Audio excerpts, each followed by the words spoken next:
안녕하십니까? 여러분 모두를 진심으로 환영합니다. 이렇게 초청에 응해 주시고 참여해 주신 것을 깊이 감사드립니다. 이번에 여러분과 함께 하나님의 말씀을 나누게 된 김용훈 목사입니다. 안타깝게도 여러분의 얼굴을 직접 뵙지는 못하지만 여러분을 깊이 생각하면서 한 분 한 분의 안녕, 그리고 가정과 생업에 하나님의 넘치는 사랑과 은혜가 함께 하시길 제가 기도드리겠습니다. 성경 마지막 책인 요한계시록 1장 3절에는 이 예언의 말씀을 읽는 자와 듣는 자들과 그 가운데 기록한 것을 지키는 자들이 복이 있나니 때가 가까움이라 라는 말씀을 통해 하나님의 말씀인 성경을 듣고 읽는 자들이 복이 있다고 말씀하셨습니다. 저를 통해 전해지는 하나님의 말씀을 마음을 열어 들으시고 받아들이신다면 이 약속된 축복을 넘치게 받으실 것을 믿습니다. 이번 총 주제는 시냇가에 심은 나무처럼입니다. 성경에서 가장 아름다운 의인의 삶을 상징하는 이 시냇가에 심은 나무와 같이 된다는 것이 어떤 것인지 여러분과 함께 나누기를 원하고, 또한 이 시냇가에 심은 나무가 누리는 세상이 줄 수 없는 만족과 축복의 경험에 여러분을 초청합니다. 오늘은 그 첫 번째 시간으로 바람에 흔들리는 우리의 삶과 상황을 돌아보고자 합니다. 한국인이라면 한 번쯤 들어봤을 도종환 시인의 흔들리며 피는 꽃이라는 시에 이런 구절이 있습니다. 흔들리지 않고 피는 꽃이 어디 있으랴? 이 세상 그 어떤 꽃들도 다 흔들리면서 피었나니. 예전에 종로 교보문고 건물에 크게 걸려있던 이 식구를 읽었을 때 느꼈던 감동을 저는 여전히 기억하고 있습니다.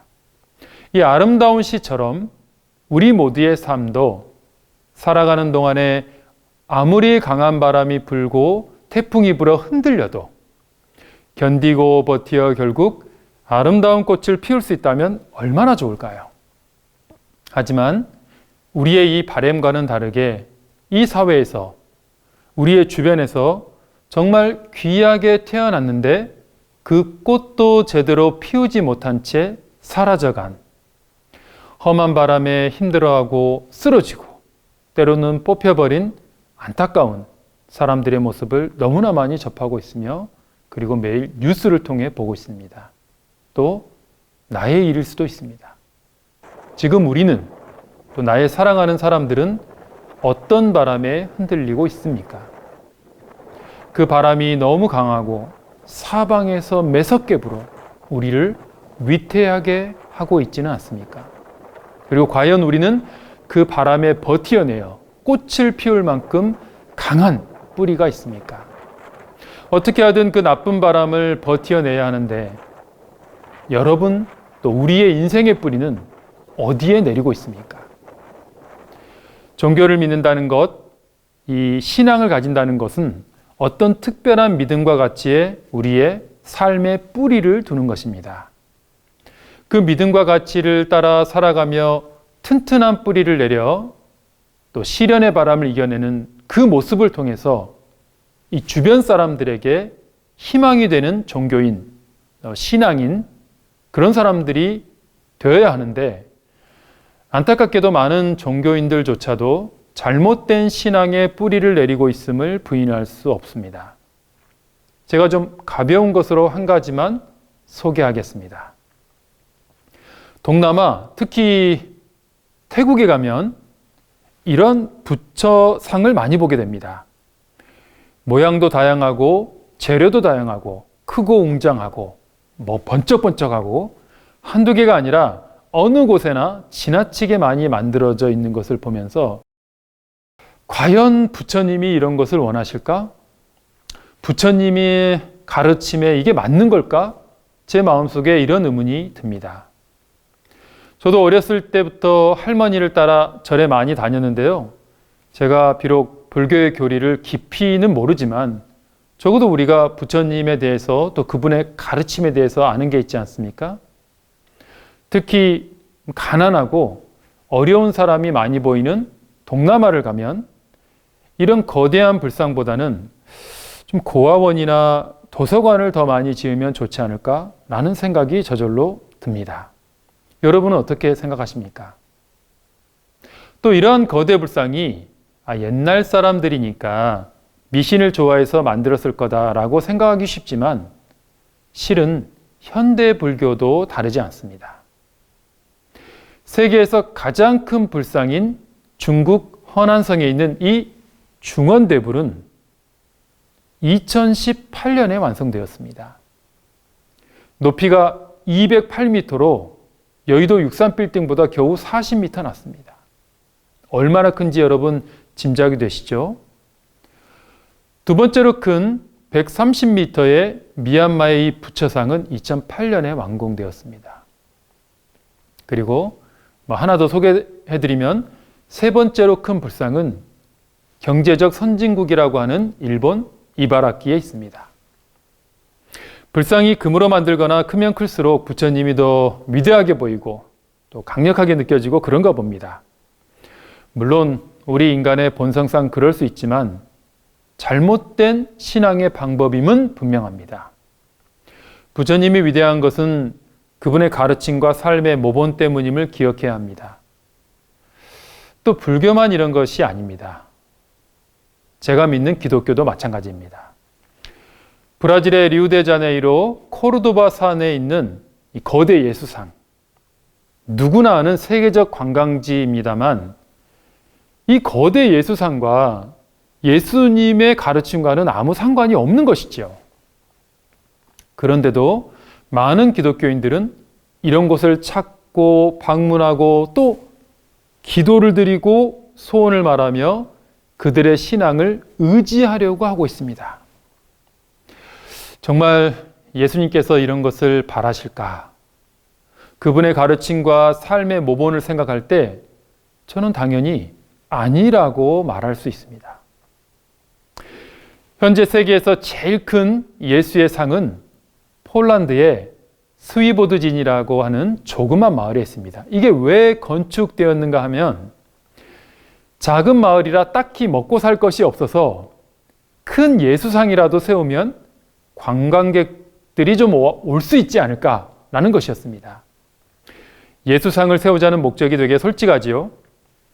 그러자 아무리 그렇더라도 돈 벌자고 예수의 상을 세운다는 게 말이 되냐고 이 마을의 젊은 기독교인들 중심으로 반대를 했다고 합니다.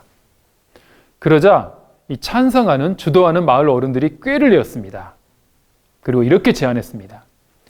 예수상을 세우면 이렇게 무료로 와이파이를 제공하겠다고 하니까 예수님 머리에 장치를 설치해서요. 젊은이들이 찬성으로 돌아섰다고 합니다. 이걸 어떻게 이해해야 될지 모르겠습니다. 지금 소개한 조형물에 관한 잘못된 신앙 방식이 한 가지 작은 예에 불과하다는 것을 우리는 잘 압니다. 이러한 신앙 방식은 분명 뿌리를 잘못 내리고 있는 것입니다. 예수 그리스도의 삶의 모본과 가르침과는 반대인 것이죠.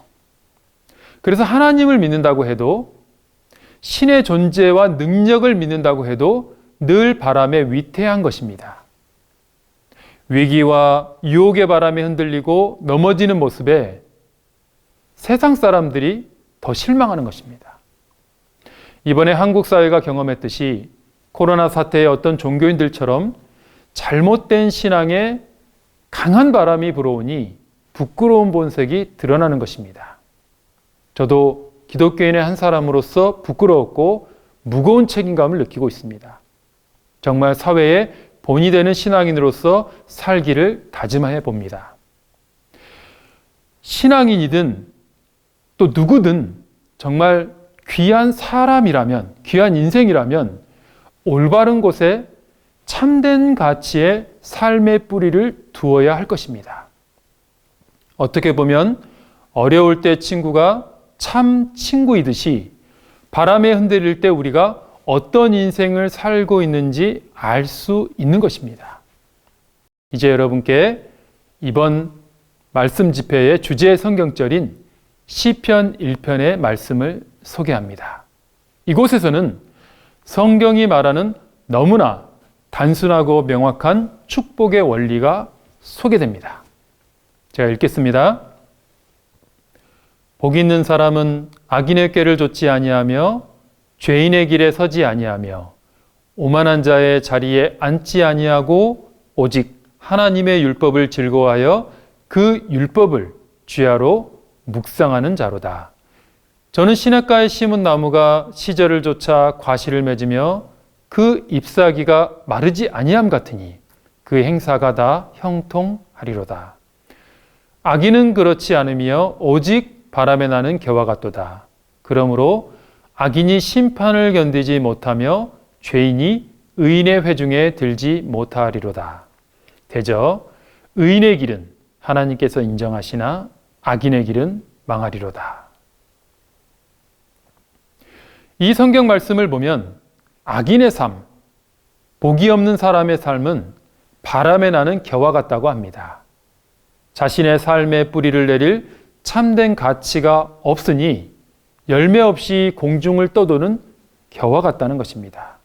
가요의 가사처럼 정처 없이 떠다니고 있는 것입니다. 때로는 자신이 스스로 자유롭게 날고 있다고 하나 실은 스스로는 날 수조차도 없는 껍질이며 바람에 의해 움직여지는 것에 불과하는 것입니다. 그리고 그 반대로 의인의 삶, 복 있는 자들은 바람에 날리는 개와 다르게 시냇가에 심겨진 나무처럼 뿌리를 깊게 내리고 열매를 맺는 삶으로 비교하고 있습니다. 바람에 나는 겨, 시냇가에 심은 나무, 이 두 가지를 이번 기회에 깊이 생각해 보시기를 바랍니다. 결국 열매 없이 허무한 바람에 나는 겨와 같은 인생에서 하나님의 사랑의 시냇가에 이제 뿌리를 내리라고 성경은 이 시간 여러분을 간절하게 초청하고 있는 것입니다. 오늘 우리를 흔들고 넘어뜨리는 바람에 대하여 이야기 나누고 있는데요. 그 예를 조금 특정 세대를 통해 구체적으로 나눠보고자 합니다. 저는 꽤 오랫동안 학교와 교회에서 청소년 사역을 해왔습니다. 성경교사, 기숙사 사감, 진로교사, 상담교사, 청소년 프로그램 진행자, 또 금연 금주 강사 등 다양한 청소년들과 많은 시간을 보냈습니다. 물론 저도 현재 군대에 간 큰아이와 중3인 둘째를 키우고 있습니다. 이 청소년들과 오랜 기간 함께 지내면서 그들이 아직 어리기 때문에 또 젊기 때문에 어쩔 수 없이 여러 바람에 흔들리는 겨와 같은 모습을, 연약한 모습을 많이 보게 됩니다. 그리고 그것은 바로 어른과 사회 때문이겠죠. 2014년에 조사한 행복을 위해 가장 필요한 것이 무엇인가요? 라는 조사에서 한국의 고등학생들은 슬프게도 화목한 가정보다 돈이 필요하다라고 더 많이 답했습니다. 나의 행복을 위해 제일 필요한 것은 돈이다라는 것입니다. 즉, 다정하고 따뜻한 엄마 아빠보다 돈을 주는 엄마 아빠가 내 행복에 더 중요하다는 것입니다. 마음 아프지요? 네. 물론 돈이 너무나 중요한 사회니까 이런 결과를 그럴 수도 있겠지라고 생각할 수 있습니다. 그러나 이런 생각과 심리는 단순히 여기서 끝나지 않는 것입니다. 바늘도둑이 소도둑 되는 것처럼 다음 단계로 악화되어 가는 것입니다. 흥사단에서 2012년과 2015년에 조사한 10억이 생긴다면 죄를 짓고 1년 정도 감옥에 가도 괜찮다라는 조사가 있었습니다. 여러분, 이 질문을 듣고 느낌이 어떠신가요? 왜 이런 질문을 했는지 모르겠지만 10억을 준다면 범죄를 저지를 수 있는가라는 것이겠죠. 이 조사에서 2015년에는 고등학생의 무려 56%가 그렇게 하겠다라고 답했습니다. 여러분 주변에 생각해 보세요.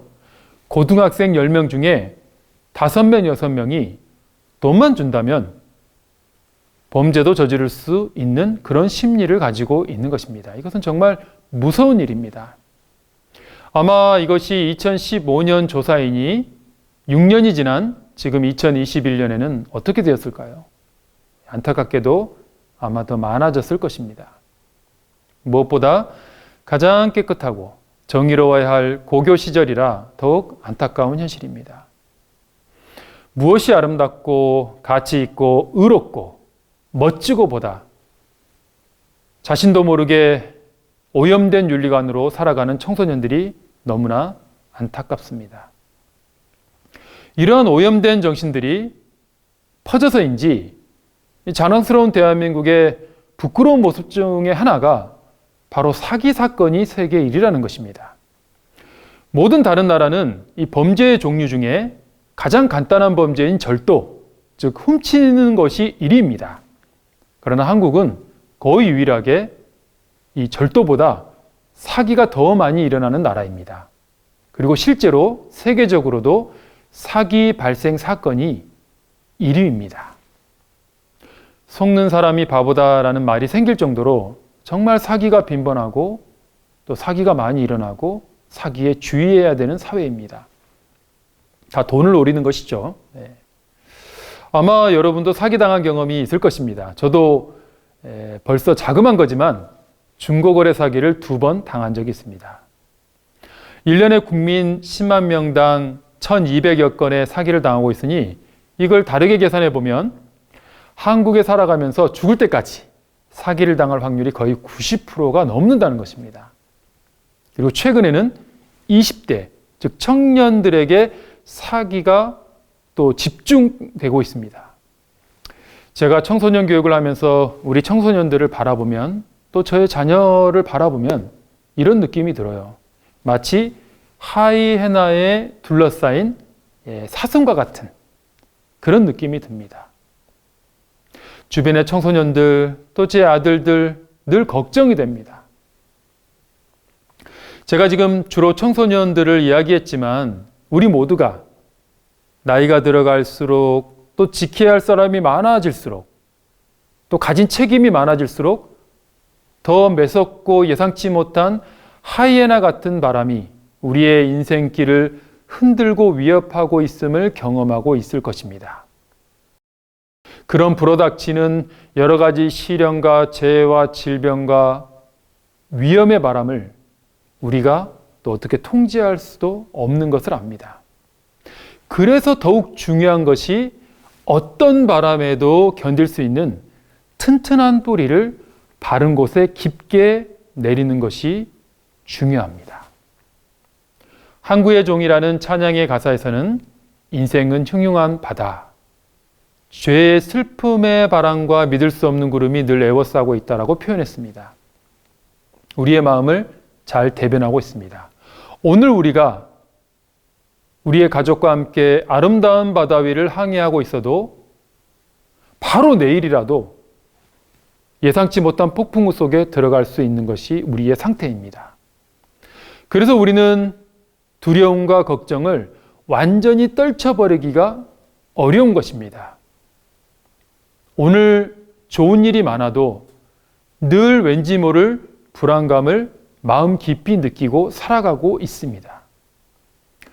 이러한 걱정과 두려움을 가진 우리에게 요한복음 14장 27절에는 예수님께서 우리에게 주시는 기별을 기록하고 있습니다. 평안을 너희에게 끼치노니 곧 나의 평안을 너희에게 주노라. 내가 너희에게 주는 것은 세상이 주는 것 같지 아니하니라. 너희는 마음에 근심도 말고 두려워하지 말라. 라고 그분의 사랑 안으로 들어와 그분의 평안 안으로 들어와 여러분의 뿌리를 내리라고 초청하고 있습니다. 이 성경절에서 나오는 세상이 줄 수 없는 평안이 바로 더 이상 바람을 두려워할 필요가 없는 삶을 말하는 것입니다. 여러분, 부디 하나님께서만 주실 수 있는 세상이 줄 수 없는 평안을 꼭 체험해 보시기를 간절히 바랍니다. 이제 오늘 시간을 줄이면서 시편 1편의 말씀을 다시 전하고 싶습니다. 여러분의 인생의 과거에 또 현재 그리고 앞으로도 어떤 흉흉한 바람이 불어 닥친다 해도 저는 시냇가에 심은 나무가 시절을 좇아 과실을 맺으며 그 잎사귀가 마르지 아니한 같으니 그 행사가 다 형통하리로다. 이 시편 1편의 하나님의 이 아름다운 약속이 여러분의 귀하고 귀한 인생에 꼭 이루어지기를 진심으로 바라며 첫 번째 시간을 마치겠습니다. 감사합니다. 함께 기도드리겠습니다. 하늘에 계신 고마우신 아버지 하나님, 오늘 귀한 시간에 우리를 초청해 주시고 하나님의 귀한 시냇가에 심은 나무와 같은 세상이 줄 수 없는 평안과 같은 귀한 삶으로 초청해 주셔서 감사합니다. 다시 한번 우리의 인생에서 가장 중요한 것이 무엇인지, 우리의 삶에서 가장 중요한 뿌리를 내려야 되는 곳이 어디인지를 이 시간을 통해서 밝히 깨닫게 도와주시옵소서. 예수님의 이름으로 간절히 기도드립니다. 아멘.